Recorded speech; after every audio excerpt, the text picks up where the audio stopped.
Imagine if you didn't have the tasty notes on the bag. The roaster forgot to put them, or they decided to do something wacky and just tell you a color, a flavor. How would you dial it in? What would be your approach? Those are sometimes the things that we go through when we deal with a new bag of coffee. And even if it does have the tasting notes on the bag, it doesn't really matter. Because we have to do the thing that we want to do to the coffee. We have to try to conquer what that coffee is. I'm not talking about going to war with coffee. No, I'm not talking about that, but just enjoying it for what it is for ourselves. And those are the things that we have to do for a 10-ounce bag, 12-ounce bag, a kilo bag, something that's probably already ground sometimes because a family member gave it to you as a gift because they know you like coffee.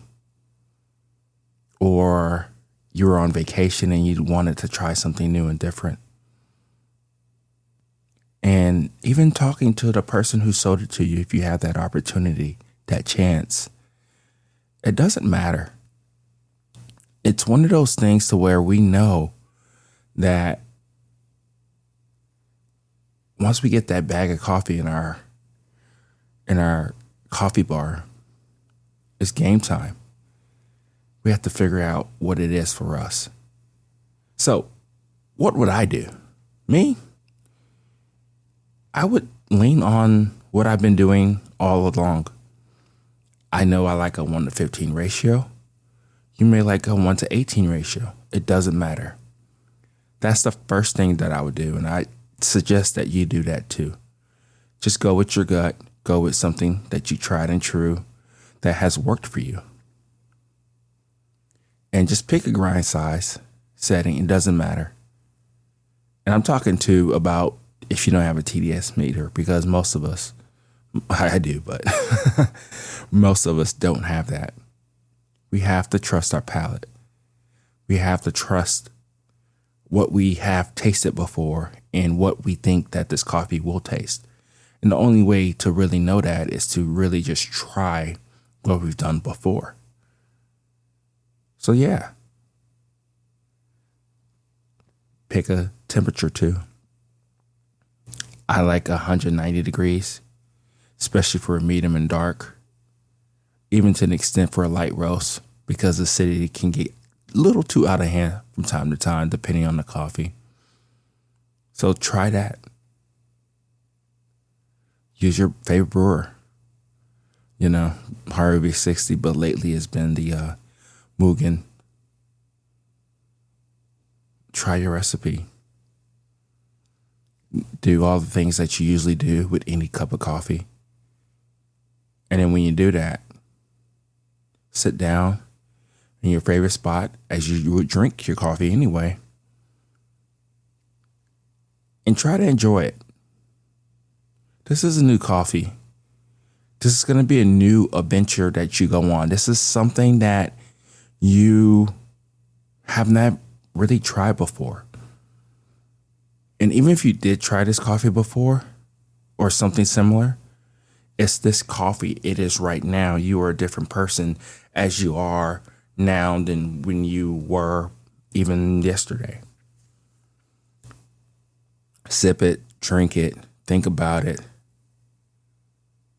If you want to jot down things that you like about it, do that. If you just want to go off the gut and just tell yourself and the world, but really just yourself, what you like about it, what you don't like about it. Is it too strong? Is the body heavy? If you know that if you change in 1 or 2 variables, that you'll probably get it right the next time. Does it have a lingering bitterness on the coffee after a couple sips? Because initially, most of the time, especially a medium and dark roast, it does have that initial bitterness on the coffee, and it's kind of hard to decipher exactly what you're drinking. But if it doesn't have that sharp bitterness, because you just introduced your palate to coffee, okay, just write down the things that you like about it. What would you change? Would you change the grind size? Because all we're really doing here is just navigating through our own protocols. So it doesn't matter if you got a recipe online that you've been rocking for a long time, or it's just a new way to go about it because you understand what the coffee bed does if you pulse 5 times instead of 2 times. Can you really taste sweetness in this coffee? Is it more balanced than what you would think that you would like in a coffee? Or you hate it. It's okay to hate it, right? I don't think it's a fault to the roaster. It can be. Probably they left it in a heated place for too long. Who knows? I guess what I'm saying is that no matter which coffee you get, you're going to have to explore. You're going to have to figure it out. You're going to have to get in the nitty gritty of all of it, because that's all we know how to do. And then if you want, just go ahead and try another recipe. Go totally off the wall. Go push yourself. If you did a 1 to 15, do it a 1 to 20. Grind a little bit finer if you want to, or just keep everything the same. Increase the water temperature, decrease it. Probably try third wave water if you haven't already. Try different water chemistry. If you feel that it's a lighter roast, try like a medium or dark roast profile. Just think about it. Just taste it and just enjoy it and just see if you can really pick out flavors that you can pick out. Because at the end of the day, that's all that really matters. Even if you decide to turn that bag around and it's at the bottom of the bag and it tells you exactly what that roaster is tasting at that time, especially when they're cupping. I talked about cupping too many times. So sometimes you can trust what they're saying, and it's glorified French press, the way they get their profiles right. And you're doing a pour over, you may be even doing an AeroPress. It doesn't really matter. Just try different things. You're on this journey with this coffee for a short time, not a long time. Even a 2-pound bag, that can be kind of grueling sometimes. A couple of weeks ago, I tried to do what you guys do. You get a bag of coffee. I treated myself just like you. A 12-ounce bag, even though it was my coffee. And for the most part, about 85% of the time, I was the one drinking it. And after about 5 or 6 times with this coffee, I was done. I kind of figured it out, even though I gave myself constraints. But I was done with that coffee. And I had about another 20, 25 rounds of it. So I guess what I'm saying here is that the journey is yours.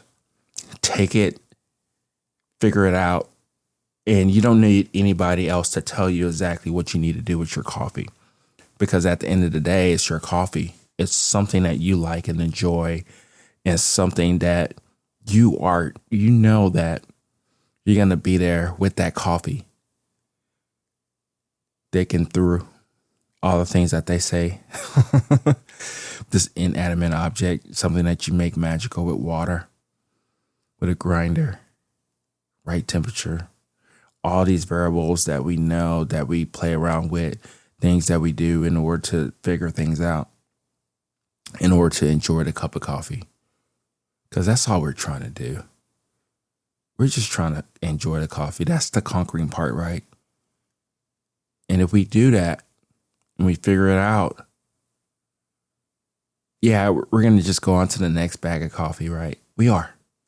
Don't get me wrong. That's the whole thing. We're living, we're grinding, we're doing things that are supposedly magical. And as we do that, I think We're just going to be in a better place at the end of the day. And that's all we really want. We just want a good cup of coffee for a couple of rounds, understand it, conquer it, push ourselves, try other different recipes, and then go on our merry-go way. That's all we want. That's all I want. So that's how you conquer almost any coffee bean. And even if you don't conquer it, that's fine. Analyze the shit out of it. Wonder why that you didn't work for you. And then as you do that, I think you'll figure out that it just didn't work. Just like all things in life. Not everything's going to work 100% of the time. And I think that's where we can draw parallels in anything and everything, especially when it comes to coffee. We're just here living our lives and we're thinking about what worked, what didn't work, as we do in life. It's like, okay, I stepped this way and I tweaked my ankle that way. Was it because I wasn't really looking, or I was on my phone, or I didn't build up that strength or that piece of that body part? It doesn't really matter. At the end of the day, we're just living. And I think as we drink our coffees and analyze it and kind of just be in a moment, we're in an awesome place to where we're just here, just enjoying. And then as we do that, it is what it is, right? On to the next, right? So how do you dial in the coffee? Do you think about it? Do you analyze it? Do you go through the motions? Do you go through your own protocol, or do you just do something totally different? Or, you follow the recipe of the person on the bag. So this is Oki at Everyday Beans. Talk to you later. Bye.